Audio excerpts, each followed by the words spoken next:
I've got Robin with me today from Fearless Business, and wherever you're at the moment, so whether you're kind of like somebody who is self-employed like myself, whether you just want to move a little bit further forward on your career.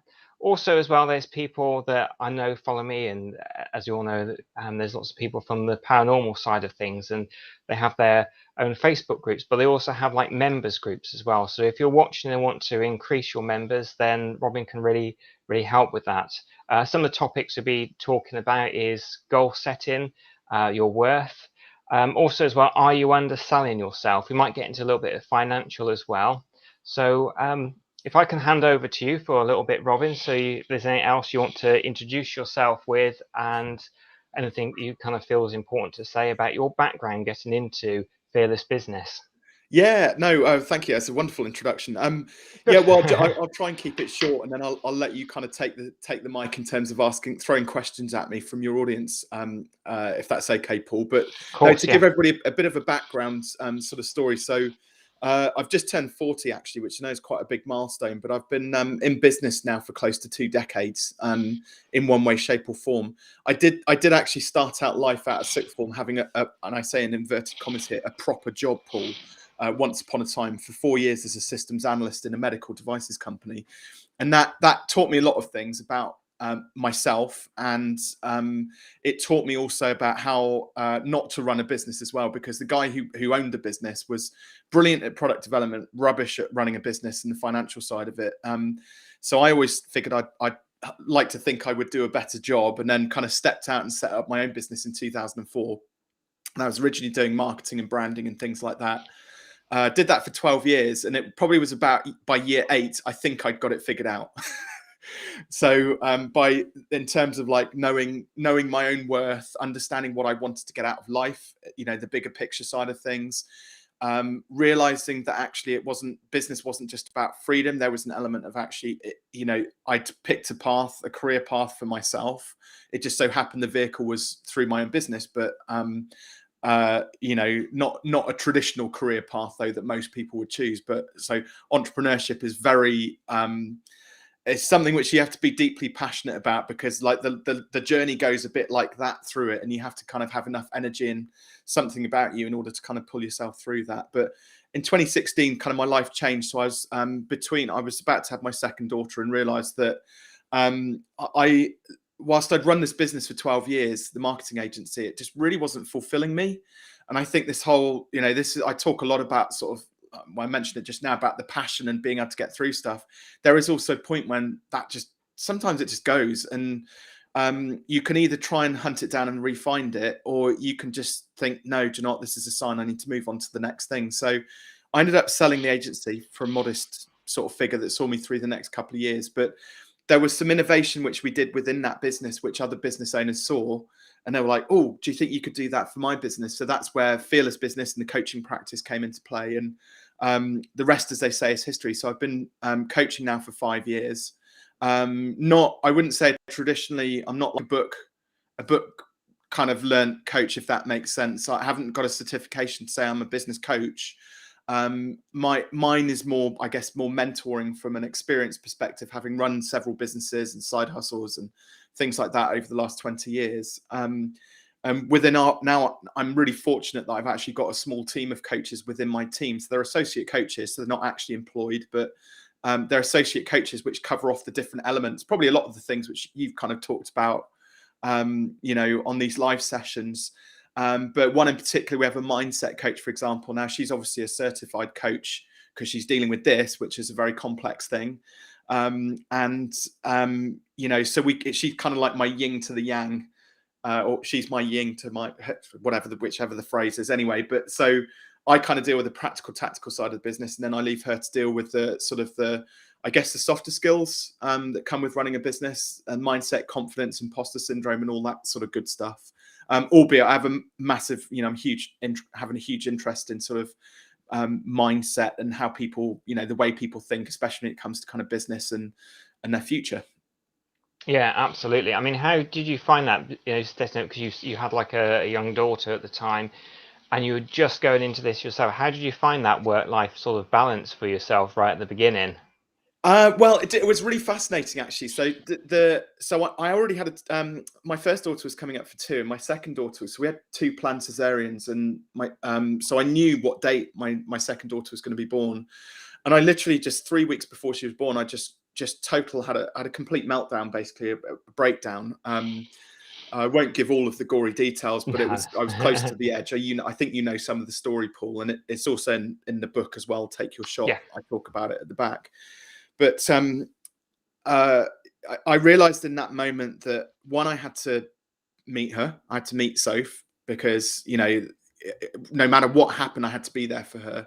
I was able to take about 3 months off once I'd sold the agency. So literally just to paternity leave, just focus on what I wanted to get out of my life in terms of, you know, what I wanted to do, the business and things like that.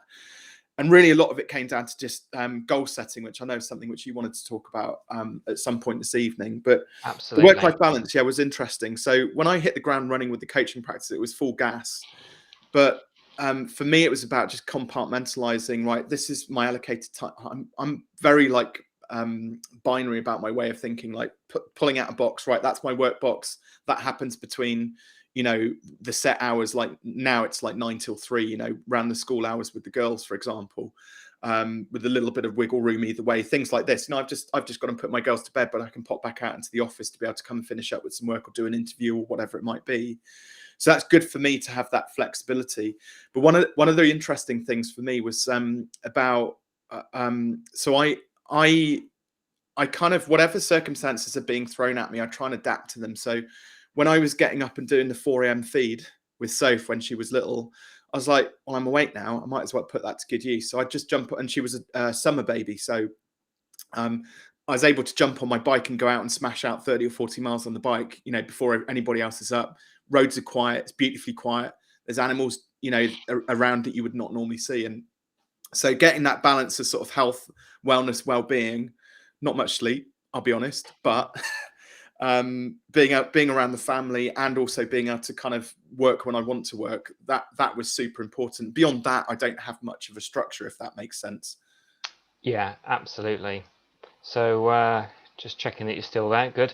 I've got several windows open at the moment, so I can keep a track on things. I just want to say hello to Sam, Patricia, Claire, Debbie, Darren. There's a couple of others, and it says 2 others watching, so I don't know. But hello to all of you, and thank you for watching at this moment in time. So one of the questions I wanted to ask you is, when you suddenly think either business, because we're doing both business and career here, you're going to think, right, I want to set out and I want to do this. Is goal setting the first thing that you would recommend people do, or is it more working on their inner game first? What would you say the first step? Inner game comes afterwards. Well, it's all part of it. They're all obviously linked, but I'd say inner game comes second. So my philosophy around goal setting is that you should have like one big, hairy, audacious goal that you set for yourself, either over like a 3-month period or a 12-month period. It might be that you can kind of extend that out, and you might have longer term goals. So it might be, you know, in 10 years, we want to, maybe you're living in the town, you want to go and buy a place out in the countryside or something. That's probably a slightly longer term goal. But in the short term, if you start to realize that, tuning into your gut, that like you're just not happy with things, like I wasn't back in, you know, in when I was running the agency, and that's going to rumble around, and that's going to cause you all sorts of aggravation, because every time you get out the shower, every time you go and see your kids or your family, every time you get in the car to drive to your office or work, those grumblings are going to be whirring around. If it's something to do with your job, for example, that you want to change and go and have try a different career, or change roles, or try and go for a promotion. So tune into that, and actually then you can then just set, you know, your one big, hairy, audacious goal, which might be to get a promotion at work. It might be to leave work altogether and set up a business. And what you can do is, you could, with your goals, the goal side of things, you can then start to reverse engineer it. So it's a bit like punching in the postcode into a sat nav. You can then just start to reverse engineer that goal and work out, well, what are the stepping stones, the milestones that are going to take me towards that goal. You know, so it might be, well, actually, am I hitting the targets at work that is going to mean that my boss is going to notice me, so he's going to put me forward for a promotion? So now we can work backwards through all of, there's actually 3 or 4 steps in that one sentence that I just said there about, well, how do we engineer the conversation to have with our boss? What do we need to do in order to prepare ourselves to go to the boss and say, we've hit our objectives, can you put me forward for a promotion? And you keep working back until we go, right, today, this is what I need to start doing. And what you'll find is, like, it's just natural human instinct that life gets in the way and stuff will come along to kind of steer you off in a different direction. And quite often we don't, it's mostly actually out of fear. Obviously, that's where Fearless came from. It's fearing those things in life, business, ever so slightly less, that stop you from achieving those goals. That's where the name originally came from. But there's going to be, life just gets in the way sometimes. You get distracted, and then next you know, you're heading off in a completely, like, the wrong direction. Now, most people, though, unfortunately, this is where things like self-sabotage start to kick in, okay? Fear of failure, fear of not finishing what we started, fear of letting people down. So we've said yes to something that's taken us off, you know, over here, away from our own goal. And most people are too afraid to kind of then say, no, I don't want to do that anymore, and take a step back and bring ourselves back onto the right path. And so that self-sabotage ultimately is kind of what, so there's a lot of self-awareness which has to go on here. There's a lot of discipline which also has to happen in order to achieve those goals. So we've set the goal. We've now got our actions which are going to get us there. And the third kind of key component then is it's about determination and discipline. They're the 2 things which are going to help you to do those daily activities that are going to get you to that goal. And like life, sometimes it throws curveballs, and it can be quite cruel. And whether it be, you know, your health, relationships, any aspect of your business, a family member dies or something like that, all of a sudden your life can take a downturn. And the thing is, like, most people wait for those downturns to happen, but listen, we can't predict when they're going to happen, but they are going to happen. So if you're disciplined and determined, you've got enough resilience there built up in order to kind of overcome them. One of the things which is quite important within this, though, is actually something called internal and external. What's the word? I was about to say validation, but that's not the wrong word. But it's you need to look Values. at it, values, internal and external values. So, for example, your goals, your activities, your desire, and your determination, they need to all be based on what is in your control, your internal values, and what's within your control. If it relies on somebody else having to do something, which they could potentially derail whatever that thing is, then you're doing it wrong. This needs to be doing things which are fully in your control. So, for example, like getting the meeting and getting your boss to say yes to a promotion, that's kind of out of your control, and that shouldn't go in your activities, your goals, because your boss could say no. Okay. But if we've done all of the other work that is in our control, if we've hit our key performance indicators at work, if we've shown up every day, we've not been absent, we've done a job well, we've booked the meeting, we've written down and made a list of all of the good stuff we've done over the past 12 months or whatever. If we've done our piece right, we should be at peace when we then go into that meeting, and not be worried about because if the guy comes back and says, no, that's out of our control. Okay, if our boss comes back and it's you know, and there's nothing we can do about that. So we can't get emotionally attached to the outcome. If we've done the work, we should be content. You know, we should enjoy the process, basically, like get comfortable enjoying the process. And at least, like, if you don't get it this year, you're one step closer to getting it next year. Absolutely. I've had a message from Claire saying, I wish I could get a work-life balance. I'm still doing paperwork now. Claire, I know what that's like as well. Somebody think, yeah, I'm going to just work this time, particularly being self-employed. And then when you're actually planning on having your time to yourself in the evening, you're still doing things. So what tools and tips can you help with people to stop? Because occasionally that needs to be done. But if it's a habit that just keeps happening over and over again, how can we move away from those kind of habits, which in the long run aren't going to do our health any good? Yeah. So what's Claire's background? What paperwork will she be doing right now?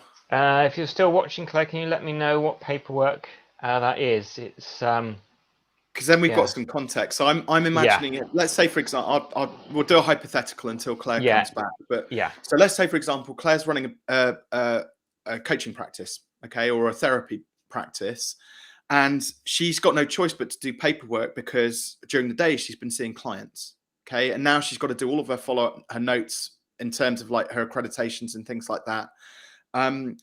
I would push back and say, well, actually, you kind of designed your business wrong there, because if you don't want to work in the evenings, you should have designed it so you've got time allocated to do paperwork in during the day. So if each client has an hour session, they require 15 minutes worth of note taking, well, you actually only need to see, rather than seeing 8 clients a day, see 6 in a day, and leave 2 hours at the end of the day to catch up with your note taking before you then go home. For me, like something that's very simple for me, because I mean, my office is 20 meters away from my house, which is over there. Okay. So That's for good. me, like I found it very hard to leave work and I'm literally in the house straight away. And the kids like, yay, daddy. And they're jumping all over me, which is lovely.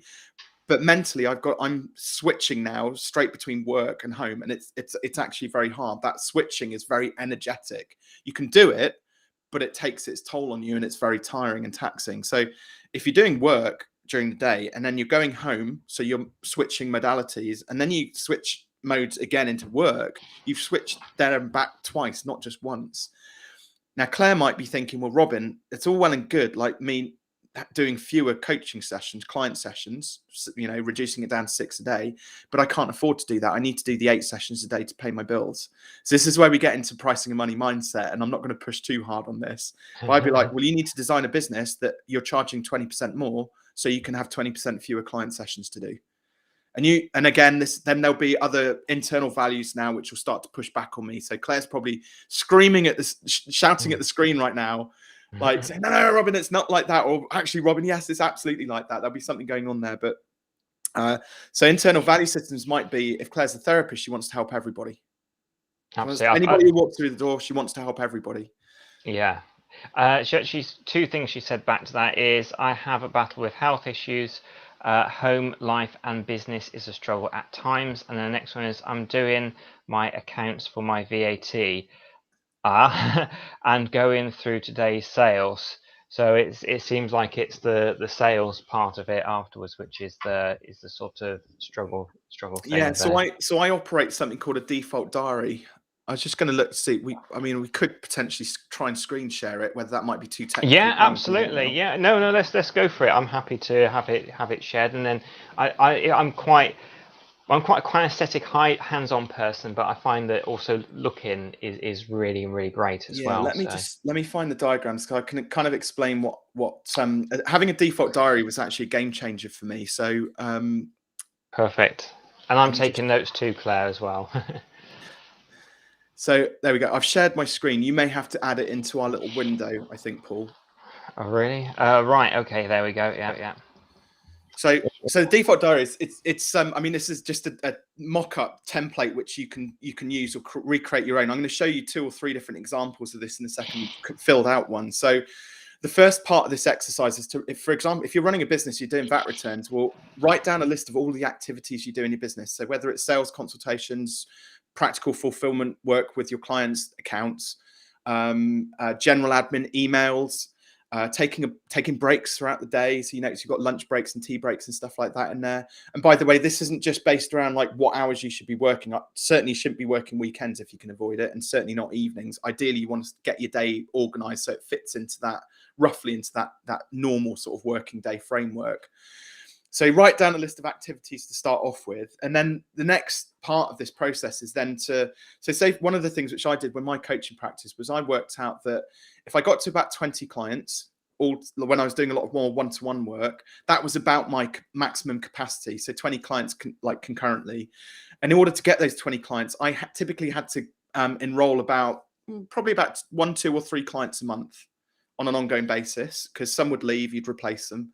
And in order to do that, I had to book probably 2 or 3 consultations each week in order to close 1, 2 or 3 clients a month. Okay, so if you run the numbers, so all I would do is I would just basically map those out into. This was like my very first, one of my first versions of the default diary. So you've broken it down into having, my 3 consultations. So I had 2 on a Monday morning, 1 on a Wednesday afternoon. I had my admin office hours in Monday afternoon. I had my regular coaching sessions scheduled in there. And then my goal has always been to do as little work on a Friday as I possibly can to ease myself into the weekend. So apologies for the swear word down there on this one. That was my motivation. Just playtime, do whatever I want to do. Now that's I actually pick my girls up and we go swimming, or we go and do something fun in the afternoon, which is great fun. And then Friday morning, I generally either don't book anything, or I do what I call like the £1,000 an hour tasks, or £10,000 an hour tasks, which is like speaking at events and things like that. Mostly happens on a Friday. So that's one. You can have a lot of fun with this. So you can go to town on it if you're creative and you like colors and things like that. So this is actually, I get all of my clients to do this. As this is one of my clients. She's watching. She'll be like, oh my goodness, I can't believe you're sharing that. But it doesn't give away who it is. But you can see here, there's time booked in the yellow for invoicing, reconciling each day. So little and often helps.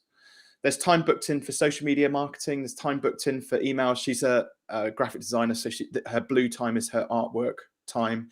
She's got her sales stuff on a Wednesday morning there, client consultation, a couple kind of sporadically throughout the week. So she's really like compartmentalized her time.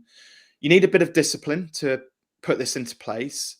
And there's also a couple of caveats to this. Okay, so most people, so I bet if we're looking at Claire's diary right now, next week is chocker. She's got loads of stuff booked in there, like 80-90% full. Week 2 out, she's got probably 40 to 60% full. Week 3, it's probably down to about 20 to 40% full. Week 4 is pretty much empty. So Claire, let us know if there's some truth in that. Okay, so as we look out for the next 30 days, your diary is going to get less and less busy. What we want to try and do is, once we've designed our default diary, we then want to program it into our life. So that means if you're using a Google Calendar or Outlook calendar, or even a manual calendar, you want to, so let's say, for example, in 4 weeks' time, your Monday mornings are free, but ad infinitum, you would then just plot Monday morning default diary into your existing diary. So gradually, over a period of 30 to 45 days, you're starting to install your default diary into your life. When I figured this out, it was an absolute game changer. You can stop the screen share now. We can come back to me. There we go. There we go. So, and the reason for that, the reason why the 30 to 45 days is important is about 30 days is our a human's maximum potential to manage ourselves. Beyond that, it's just too overwhelming. It's too far. We can't think that far ahead. So it's hard to envisage it. So we don't put it in our diaries. So, but also it takes 30 to 45 days to form new habits as well, as we all know. So that's where the habit forming, the discipline comes in. For the first 30 to 45 days, it's going to be hard to implement the default diary. But trust me, once you install the default diary and it's working for you, what you'll find is there's less job switching, because you're not getting to the end of a task and then having to go, oh, what shall I do next? Oh, I'll go and do some emails. And then something pops up in an email. And you're, oh, I forgot to go and do that thing on that course. And you go over there and then you're, oh, I forgot to raise that invoice. This way, you're spending chunks of time, an hour doing invoicing. You're doing an hour on consultations. You're doing 4 hours on client fulfillment in blocks. So within that, there's only like 2 or 3 switches, task switches, rather than like dozens of task switching going on. Fantastic. I want to say a little bit more about goal setting. Also as well, if you go to Robin's website, there's the right camera. This is Take Your Shot. It's you've got a free quiz to go on there, and I'm actually going to be getting the book Take Your Shot. It's about your pricing, so it's really good. I wanted to go to this other book that we've got as well, Online Business Startup. Now it mentions SMART goals, but I've also heard you say that you're not keen on SMART goals as well. So where do you stand on SMART goals? Because it's very much attainable, measurable. Well, there's only one out of the 5 letters. It's the R which I don't like. So obviously SMART stands for specific. I can't even say it. Specific, measurable, achievable, realistic, which is the one I don't like, and I'll explain why in a second. And time bound. So those are the 5 parts of SMART goals. So specific is super important, and by specificity, right? So most people go, and excuse me if this is a bit sort of capitalistic or whatever, but it's a nice simple example. So somebody might say, right, by the end of next year, I want a new car, right? Vague.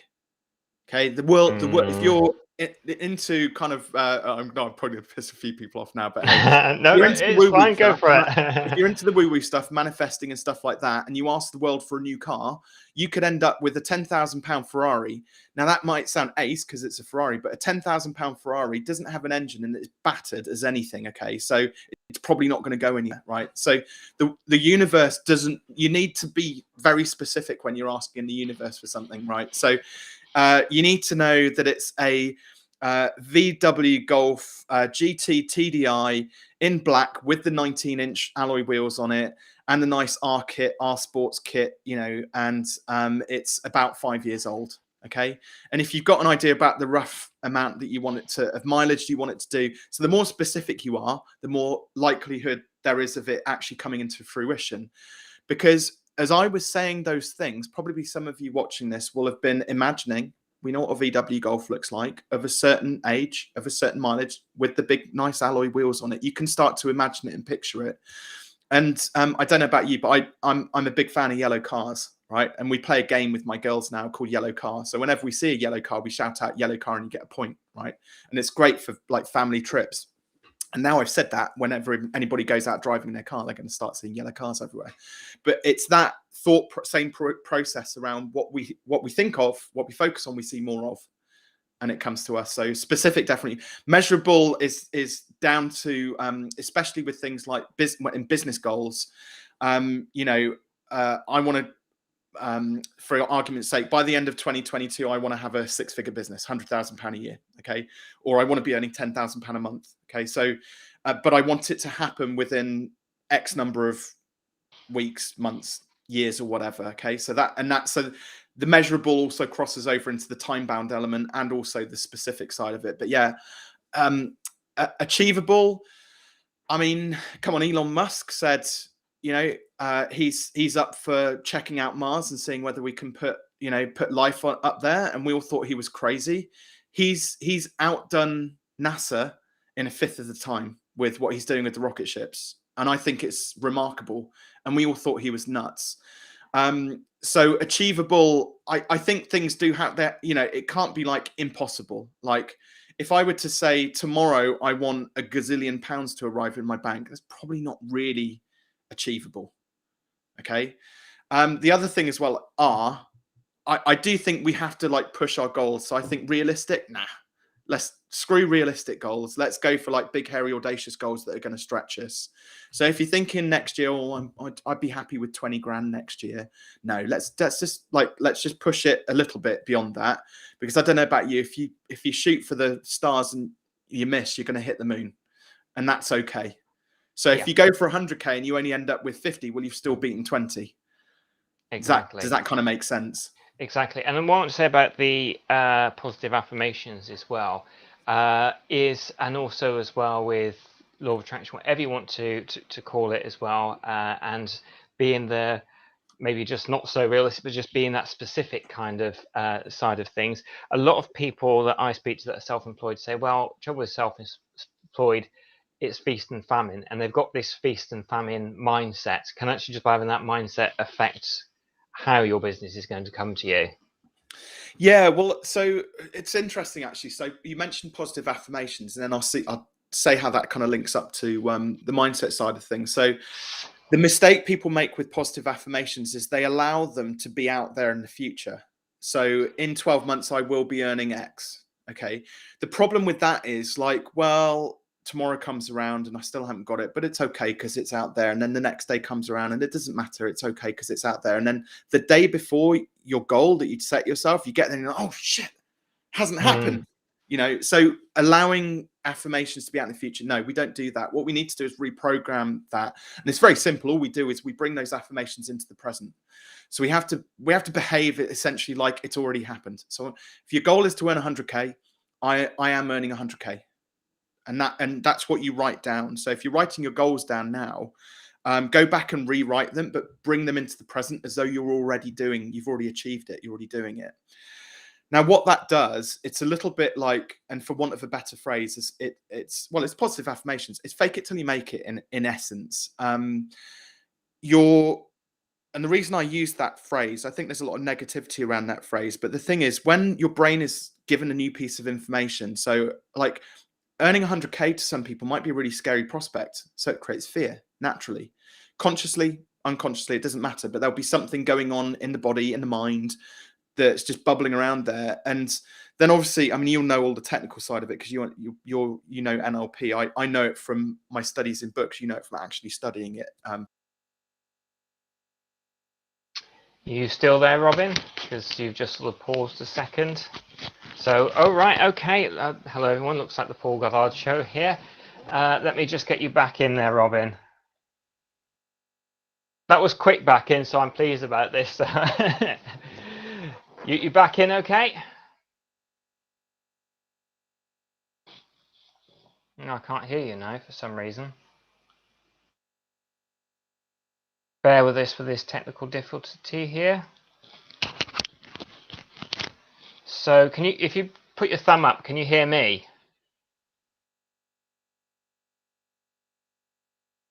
Okay, so I think we might have lost Robin for a second because either that or he's staying still.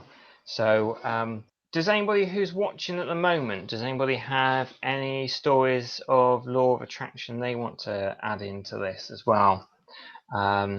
Because I think that's really important. What was just sort of said is that you don't kind of have it by a specific date, because we can get bogged down with that date and starting to worry about it. So I was going to take Robin out and put him back in a second. Hopefully everything's okay. So the trouble is I can't hear you at the moment. Oh, I think I heard a bit of noise. How are we doing? Yeah, we're doing okay. I think you know, for a moment I was kind one of of the streams. Can you hear me okay, Paul? Are you there? I can hear you okay now. Is my sound okay as well? Can you hear me? I am here, but I think my internet is just a bit janky at the moment. I don't know why. Okay. It seems to have gone a bit funny. It one happens, of our ends, unfortunately. Yeah. 'Cause it kept cutting yourself out. We can hear you okay, so that's the main thing. Is my sound coming through okay? Yeah, your sound's okay. I have a feeling what's happened is I think my internet's disconnected and it's thrown me over to my 4G connection. Okay. Yep. Patricia says we can hear you both, so that's really good. So I'm glad that's okay.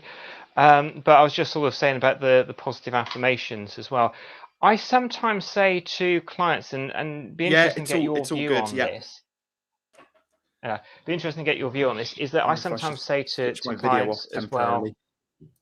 Okay. Right. Okay. So I sometimes say to clients, if they don't have that belief that something's going to happen, I say I'm in the process of, just for a short while, until they start to think. Because for some people, suddenly saying I am this, and their mind's thinking, no, I'm not. I am this. No, I'm not. And I just kind of, as long as it doesn't stay there, and as long as you move from it, but just say like for a week or so, I'm in the process of achieving. How does that sit with you?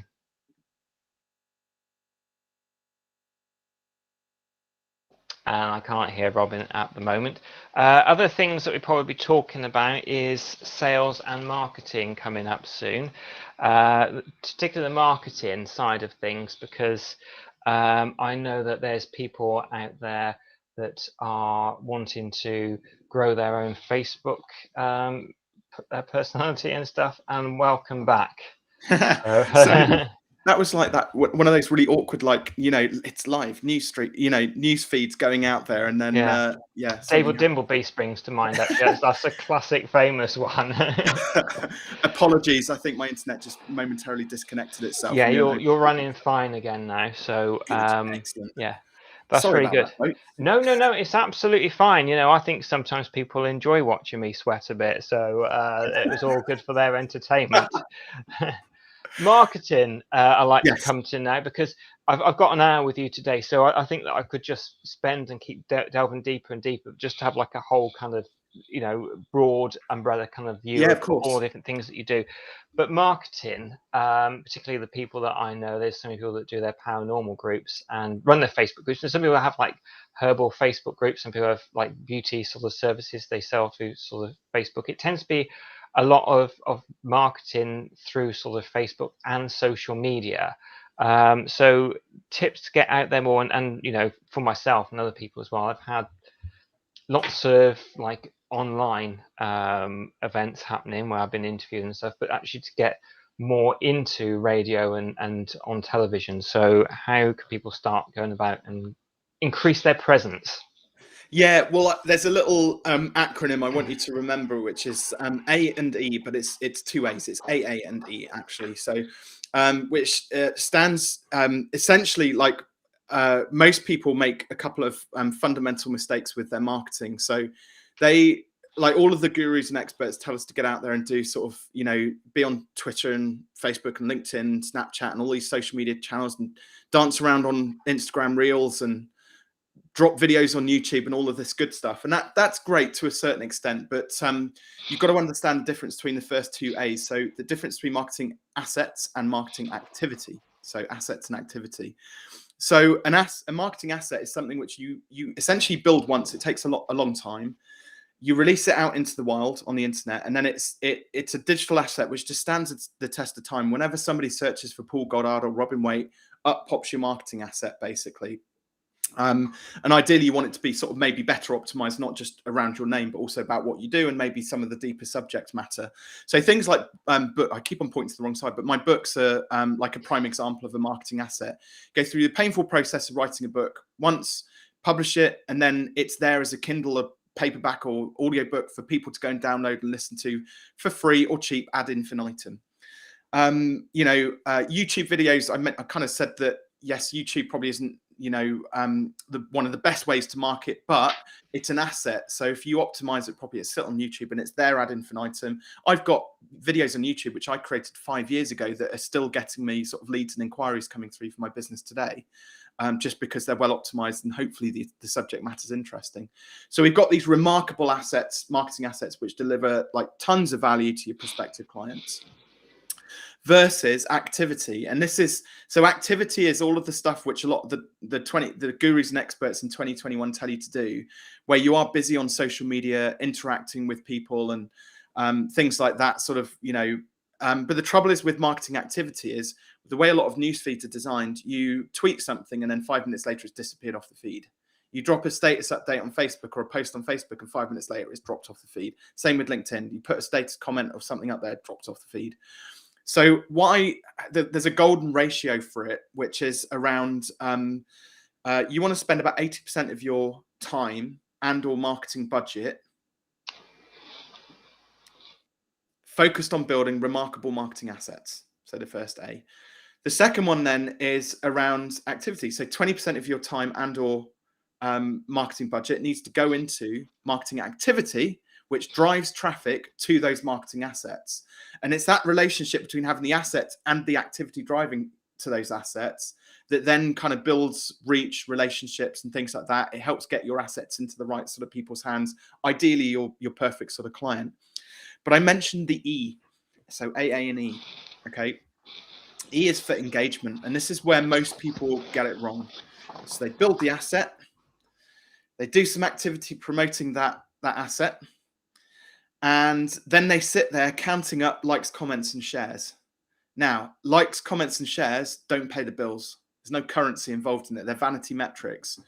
So what we've got to do is when those people engage with us, we then have to engage back with them.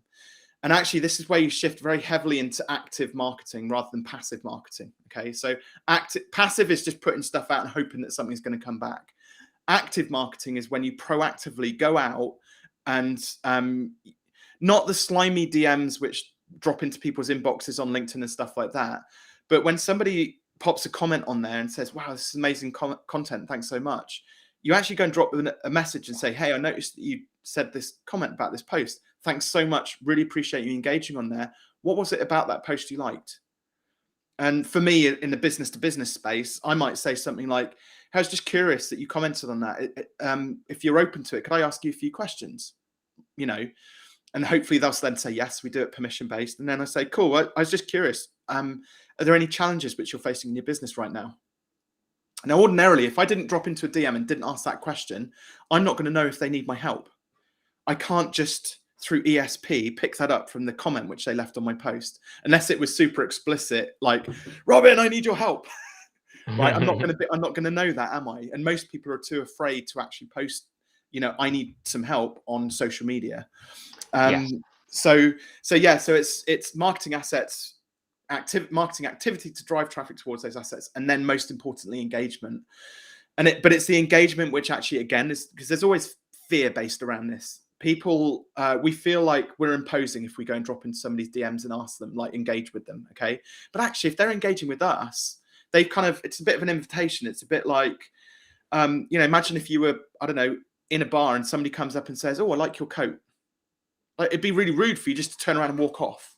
The polite thing to do is go, "Oh, thank you, that's really kind. I got it from Jules or wherever it is that you shop," right? And you might pay them a compliment back. "Oh, I really like the brooch which you're wearing. That's really cool. It really makes you, like, matches your eyes, the color of your eyes or something." So you pay them a compliment back. "Oh, wow, thank you. Yeah, it really means something. My husband bought this for me for my birthday," or whatever. So you get into that conversation side of things. Like, you would do it in real life. So why did we avoid it on social media when somebody's trying to engage with us and interact with us?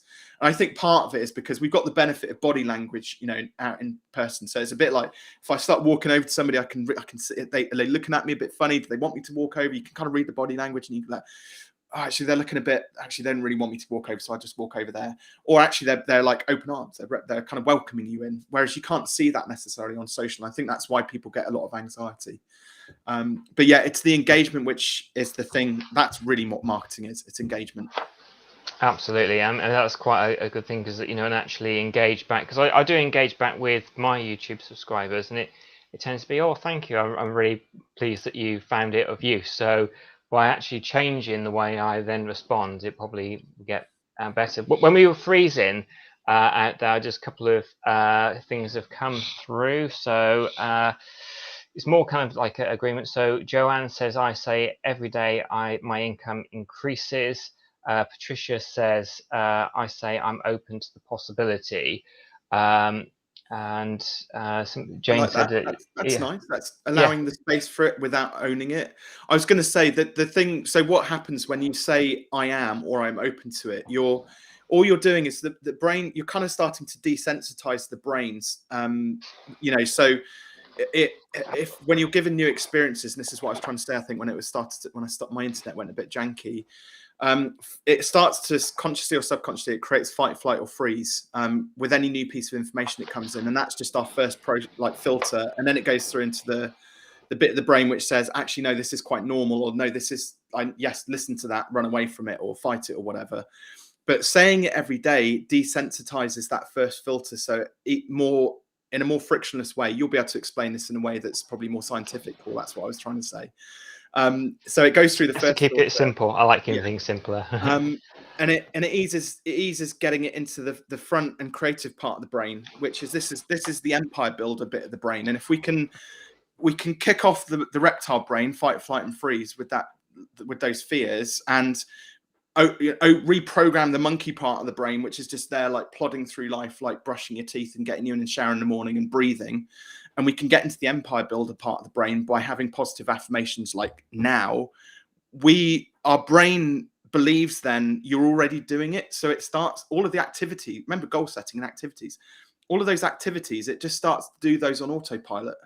Like, "Oh, I've done this before," even though you may not have done it before. There was a really famous story actually about, I think it was a guy either in the Second World War or the Vietnam. I can't remember which one it was, but he was locked up for 5 years, and but just before he got locked up, he was really getting into golf, and he knew his favorite course because he played there a few times whilst he was starting to learn. And when he got released and went out and played with his friends, he beat them all. And they couldn't understand it. They were like, "Well, you've been locked up for 4 years. How on earth did you beat us? You haven't been playing golf in the prison." And he said, "No." He said, "Every day, because I had all day long to, like, 23 hours in solitary confinement, I played that round of golf 6 times a day in my head, every hole, every shot, every putt that I took, and it was just that process of, like, brain muscle memory that then enabled him to, it just made him believe that he could play that game of golf. And so you know, and I don't know how much of that story is like fable or true. I probably need to just research it and go and look, but it's quite well known. I've heard it a few times as known, and I definitely know this is true because I saw it on one of the sports channels. Steve Backley, the javelin thrower, he had very much a similar thing happen when he put his back out, and he needed to rest up for months and months. I think about 6 months, might have been even longer. And when he went back onto the field, because he was visualizing all the time, throwing that javelin. It's as well. It's the whole sensory, so the weight of the javelin. You know, the wind on his face. So really throwing all the sensory Yeah. modalities that you can get into it. He found that his performance was pretty much around the same sort of standard, maybe just a little bit lower because his muscles weren't being used, but he was pretty much where he was before he had his injury. So it certainly does work. The one which always makes me laugh is the bobsled teams before they're going to go down, and they're all sat there in the helmets, all hunched up, and they're going, you know, doing all of that as they're going, and the skiers as well. You see them doing the same, but yeah. Fantastic. Somebody else there, which I've lost the comment, said this is really fascinating. Somebody else said this is really fascinating. So I've had two real fascinating. So thank you for putting those in. In a little bit, so the final 10 minutes, I'll give you a chance to really talk about yourself and how people can get in contact with you. Then they might have a few more questions and then ask you again. sure. But I wanted to move into branding and identity because quite often, you know, you can be like, for myself, NLP, hypnotherapy, past life regressions, even other people doing the ghost hunting, people selling their herbs and massage, and all the people that I know that do that. They're one of a number. So a little bit about branding identity and unique selling points as well, really, please.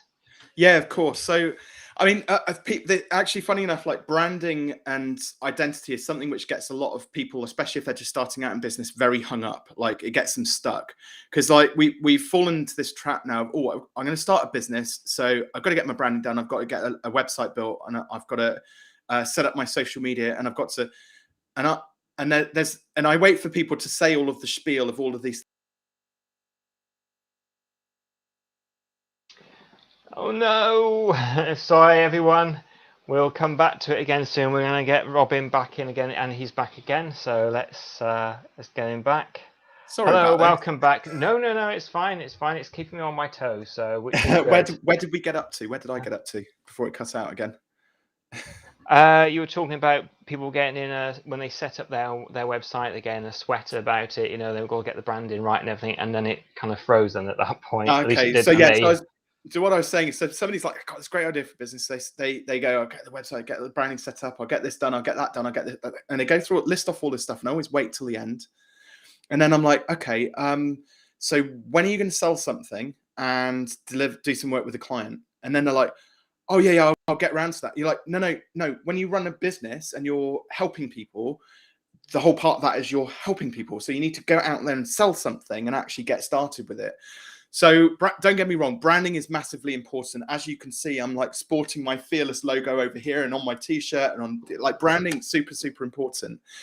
When I started, so I ran a marketing agency, which was all about web design and branding. Okay, so I know this subject matter inside and out. And when I switched from branding into a business coach in 2016, I didn't have a website. I had all the skills to build one, but my solid focus was just get out there and sell something. And I actually, for a while, and the reason for that was, it was again about just your own identity. Like, how does Robin Waite label himself?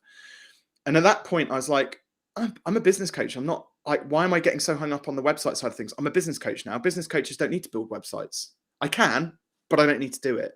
So I had there's a website called about.me, which you can just set up a one-page website for personal brands. So for 6 months, I just had an about.me page, and that's what I ran my coaching practice off. 5 minutes to set up, super easy. The one thing I did do was get some nice professional headshots done, because that was, my friend was a photographer. That was quick and easy. He paid me. I paid him in beer. He was super happy, and they were great shots. So I had a good image on my photography, because I hadn't had that done before. And I just got out and started selling. And initially, everybody was like, "So what are you going to call yourself? What are you going to call your business?" I was like, "Robin Waite Business Coach," like Ron Seal. You know, just make it like super simple and explain it. So I didn't have to explain it to people. So I was Robin Waite Business Coach for a while. Then I went out and did a talk, and I talked about, people who in business, they just need to be a bit more, a little less fearless about stuff. Stop fearing the things in business that are going to keep you from moving forward. And a good friend of mine went, the fearless business coach, that's awesome. That really suits you. And I do surfing and cycling, all sorts of fun stuff like that. So I became Robin Waite, the fearless business coach. And then eventually the brand, because there's always this confusion around, do I do a personal brand versus a business brand? Okay. So remember, people, if Robin's saying disappears, personal brand or business brand. So yeah, really interesting stuff. I'm going to sort of say a shout out that Robin's back again. Is this Restream or is it me? I've not had problems with it before, so but you Must said be you me used then. Restream, haven't you, before?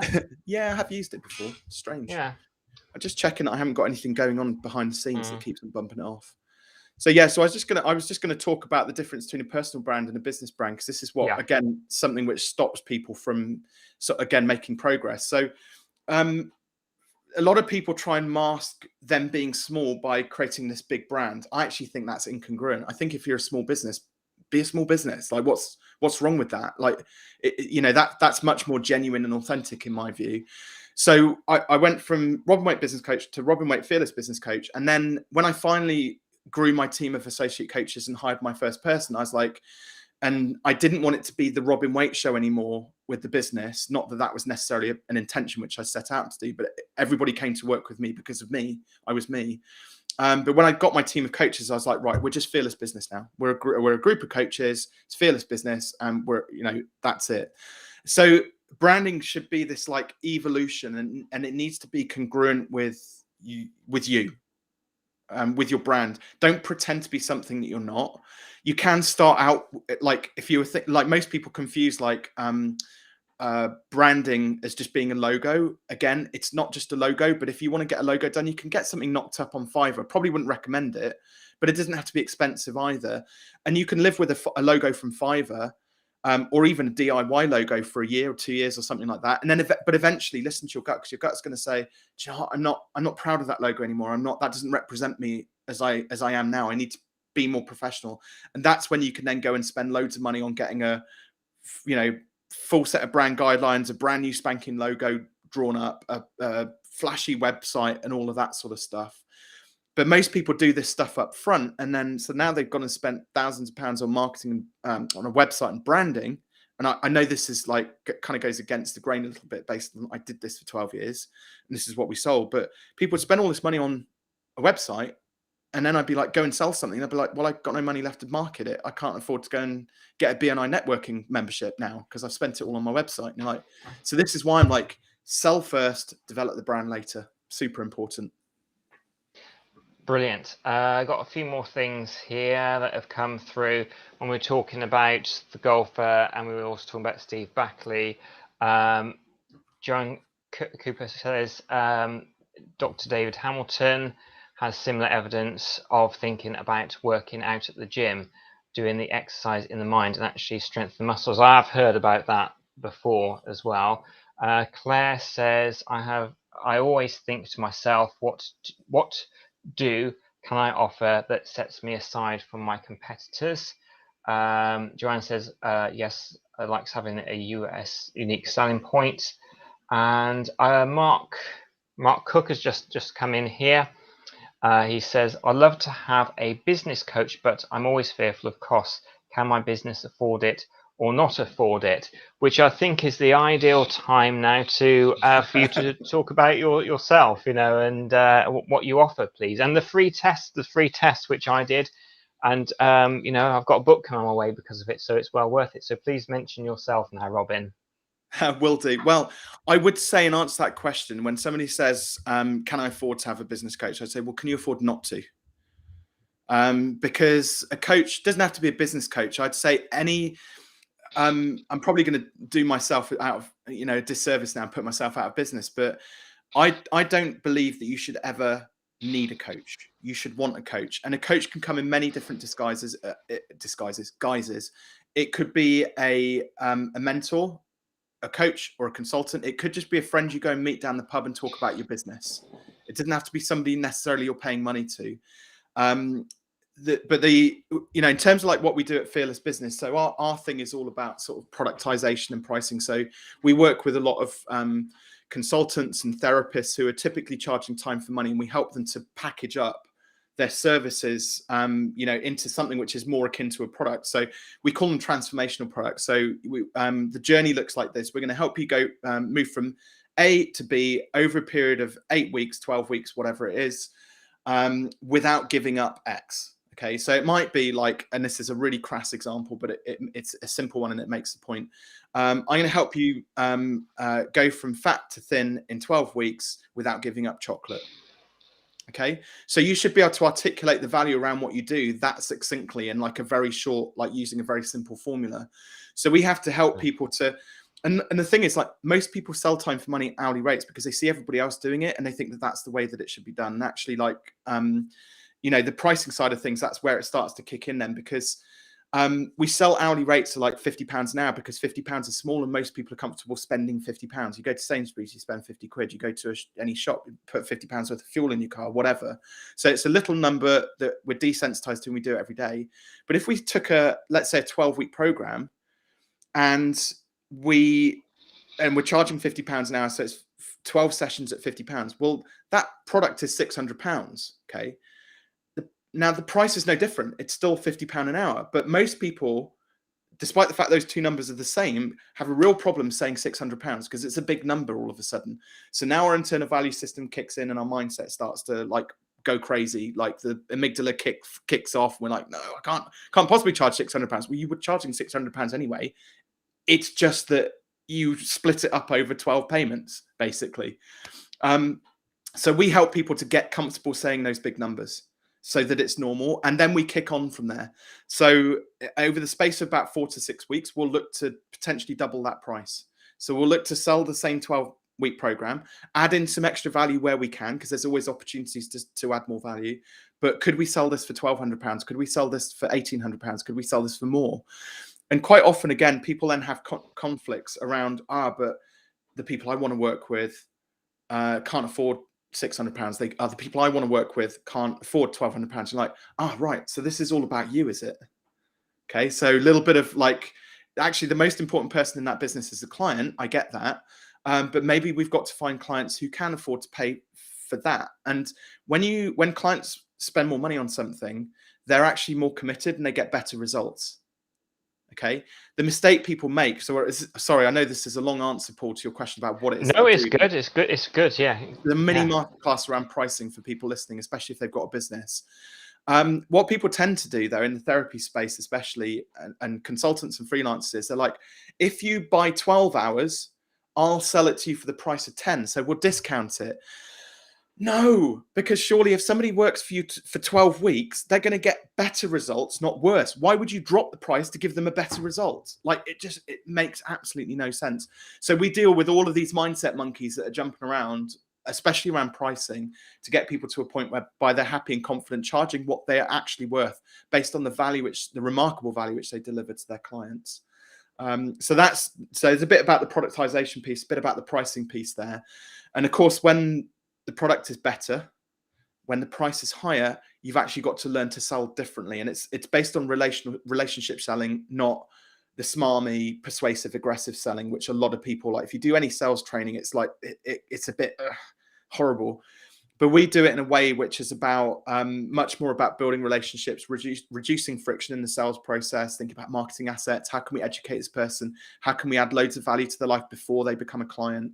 Some of my best clients are people who sort of bought a copy of Take Your Shot, read it, referred me, like got the value out of it, and then they'll go and recommend it to 20 of their friends. They never pay me a penny. I get a few royalties for the books, but they never pay me a penny for that. But then I go on to build a relationship with them, which then leads to business further down the line. And it's that delayed gratification which we teach our clients in the sales process to get comfortable with as well, rather than it being like sell, deliver, sell, deliver, sell, deliver. So that's it. That's the long version of what I do. Absolutely. And if you put Robin Waite into Google or Fearless Business, your name will come up. Yeah, absolutely. If everybody goes, if you're interested to know more about this, I'd go to robinwaite.com, and then there's a big button on the homepage which is to the quiz which Paul took earlier on today. And it's just a business health check, basically, which goes through product pricing, sales, marketing, and mindset. And you get a score at the end of it and a few helpful tips and access to a few more resources. And like Paul said, you will also be able to, once you do the quiz, it's my weather girl impression here now. You've got you'll it.